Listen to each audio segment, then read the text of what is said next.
फिर और एक फालतू खर्चा आप बंद कर सकते हो, साबुन का। फालतू साबुन ज्यादा मत लगाओ।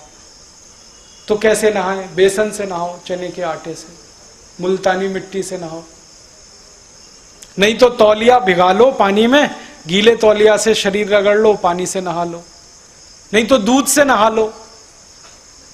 हमारे देश में महाशिवरात्रि का त्योहार आता है, शंकर भगवान को दूध से ही नहलाते हैं। तो भक्त क्यों नहीं दूध से नहा सकते? जब भगवान नहा सकते तो भक्त नहा सकते। हम जब बुजुर्गों के पांव छूते हैं ना, तो वो आशीर्वाद देते हैं, दूधो नहाओ पूतो फलो। कभी किसी ने ऐसा आशीर्वाद दिया, लक्स लगाओ पूतो फलो?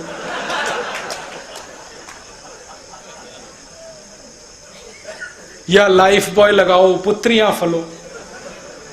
हमेशा कहते हैं दूधो नहाओ पूतो फलो। तो बुजुर्गों की इतनी तो मानो कि दूध से नहाओ। अब दूध से नहाने के फायदे क्या हैं? दूध से नहाने का फायदा, एक तो दूध की बिक्री बढ़ेगी, मुनाफा किसानों को मिलेगा, गाय पालनी पड़ेगी, भैंस पालनी पड़ेगी, पशुधन बढ़ेगा। पशुधन ही देश का धन है। वो कहते थे ना, गोधन गजधन बाजधन और रतन धन खान। तो गाय पशु ये सब धन है, देश का संपत्ति है, बोझा नहीं है कोई।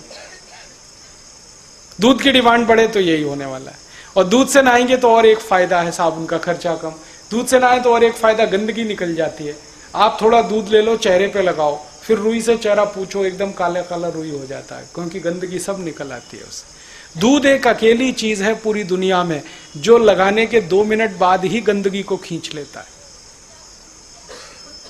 इसलिए ब्यूटी पार्लर में मिल्क क्लिंजिंग होता है, सोप क्लिंजिंग कहीं नहीं होता। तो आप सोचो, नहाना दूध से शुरू करो। 1-2 चम्मच दूध लगता है, 1-2 चम्मच कच्चा दूध लेके तेल की तरह से रगड़ लो, पानी से नहा लो, तो त्वचा एकदम नरम रहती है। त्वचा नरम रहेगी तो कोल्ड क्रीम का खर्चा बचेगा, पामोलिव नहीं लगाना पड़ेगा, ओल्ड स्पाइस नहीं लगाना पड़ेगा, फेयर एंड लवली नहीं लगाना पड़ेगा। वो हजारों करोड़ का खर्चा बचेगा। लोग फेयर एंड लवली लगा लगा के परेशान है, कहते हैं इससे गोरापन आता है। मैंने एक भैंस को 4 साल लगा के देख लिया, वो अभी भी काली की काली है। दुनिया में ऐसी कोई क्रीम नहीं है जो काले को गोरा बना दे। जो काला है, जो गोरा है वो गोरा है।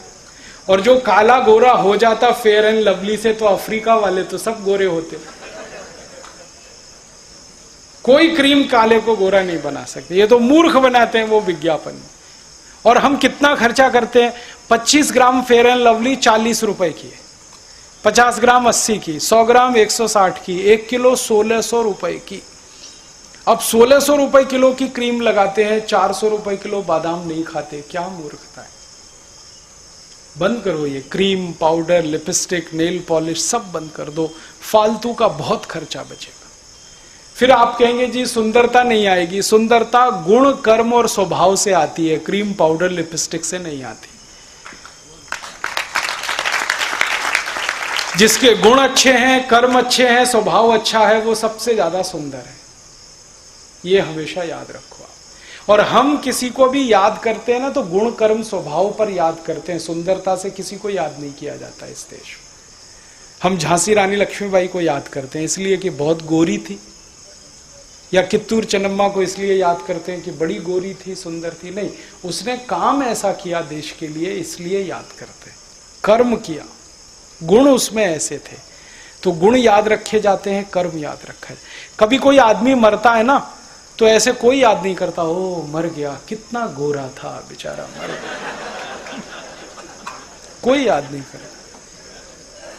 हमेशा याद करते हैं, ओ कितना गुणी था, देशभक्त था, राष्ट्रभक्त था, धर्म प्रेमी था, मर गया, ऐसे याद करते। गुण याद होते हैं, कर्म याद होते हैं, स्वभाव याद होता है। सुंदरता याद नहीं रहती, क्योंकि सुंदरता क्षणिक है, नश्वर है, हमेशा नहीं रहती। क्यों फंस गए इसमें फिर क्रीम, पाउडर, लिपस्टिक? हम तो हिंदुस्तानी लोग कहते हैं आत्मा की सुंदरता की बात है, शरीर में कहां फंसे। तो ये थोड़ा आप बदलने की कोशिश करो, बहुत देश का धन बचेगा। मैंने एक दिन छोटे छोटे ये हिसाब निकाले तो पता चला कि 2,32,000 करोड़ रुपए हम बचा सकते हैं अगर जिंदगी में एक सूत्र पालन करें, सिंपल लिविंग, हाई थिंकिंग। जीवन सरल हो, विचार उच्च से उच्चतम, इतने से ही 2,32,000 करोड़ बचा सकता। तो आप बचाने की कोशिश करो। अगर आपकी जिंदगी एक जोड़े जूते में चलती है तो दूसरा मत खरीदो तब तक जब तक वो फटे नहीं। एक जोड़े चप्पल में जिंदगी चलती है तब तक मत खरीदो जब तक वो फटे नहीं। 2 शर्ट 2 पैंट जब तक चल रहे हैं तब तक दूसरा मत बनवाओ जब तक पहला फटे नहीं। इस तरह का सोचना अगर हम शुरू कर दें, भगवान ने हमें गरीब नहीं बनाया, लेकिन हम गरीबी को समझकर सोचकर अपने जीवन में धारण करें ताकि 84 करोड़ हमारे गरीब अमीर हो जाएं, समृद्धशाली हो जाएं, वैभवशाली हो जाएं। हमें उनके लिए ये सोचना है। आप बस अपने जीवन में करो। और भारत का हर महान व्यक्ति यही किया। गांधी जी को देखो, बैरिस्टर पास, LLB LLM सब किया, टाई लगाने वाले, सूट पहनने वाले, कोट पहनने वाले सब छोड़ दिया, लंगोटी धारण कर लिया। उसी दिन से देश ने उनको महात्मा कहना शुरू कर दिया। श्री राम ने घर छोड़ दिया, महल छोड़ दिया, सुख छोड़ दिया, सुविधाएं छोड़ दी, वन में चले गए, कष्ट झेलना शुरू किया, तभी उनको मर्यादा पुरुषोत्तम कहना हमने शुरू किया। महावीर ने जब अपना घर छोड़ा, परिवार छोड़ा, वैभव छोड़ा, संसार छोड़ा, तो हमने उसको तीर्थंकर कहना शुरू कर दिया, भगवान मान लिया। गौतम बुद्ध ने जब सब कुछ छोड़ा, महल, सुख, सुविधाएं, तब उनको महात्मा कहा गया। इस देश में जिसने जितना ज्यादा त्याग किया वो उतने ही ऊंचे सिंहासन पर बैठा। यही हमारी परंपरा है। भोग करना हमारी परंपरा नहीं है, त्याग करना।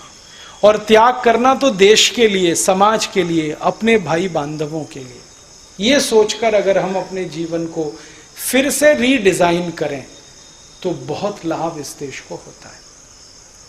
और एक छोटी सी बात और, कि आप कुछ अपने जीवन में ऐसा करो, खर्चा और कम हो सकता। बीमार पड़ना बंद कर दो, बहुत खर्चा बचेगा। हर साल हम 6.5 लाख करोड़ रुपए खर्च करते हैं बीमारियों के इलाज पर, और इलाज नहीं हो पाता।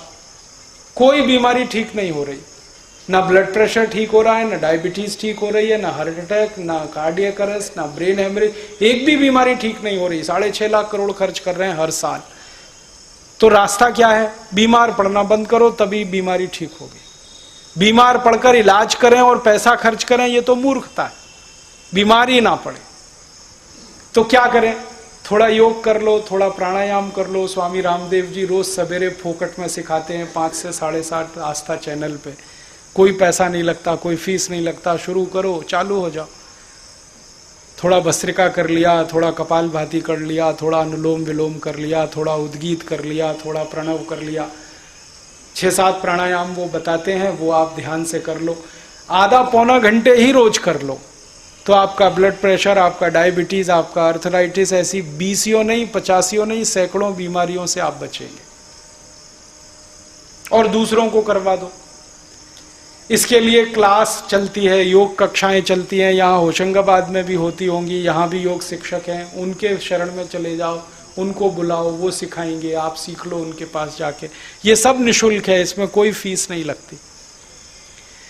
ये सारे हमारे पदाधिकारी पहले योग शिक्षक हैं, बाद में पदाधिकारी हैं। ये सब कक्षाएं लेते हैं, सब सिखाते हैं प्राणायाम। हमारे यहाँ नियम ही है कि पदाधिकारी वही हो सकता है जो खुद सीखा हुआ हो और दूसरों को सिखाता हो। तो आप इनसे कभी भी सीख सकते हैं और खुद कर सकते हैं।